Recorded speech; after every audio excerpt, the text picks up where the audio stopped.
ಮದುವೆಯ ಅನುಬಂಧವು ಎಂದು ಅಳಿಯದು, ಕೋಪದ ಕಿಡಿಗೆ ರೋಷದ ಊರಿಗೆ ಒಲವು ಬಾಡದು.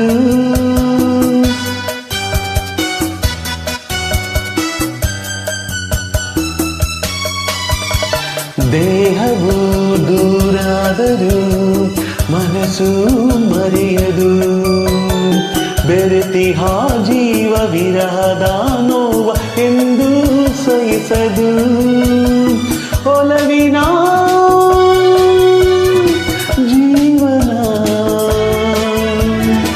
ಒಲವಿನ ಜೀವನ, ಸುಖಕ್ಕೆ ಸಾಧನ, ಚೆಲುವೆಯ ಅಂದದ ಮೊಗಕ್ಕೆ ಕಣ್ಣೇ ಭೂಷಣ, ನಲಿಯುತ್ತ ಬಾಳುವ ಮನೆಗೆ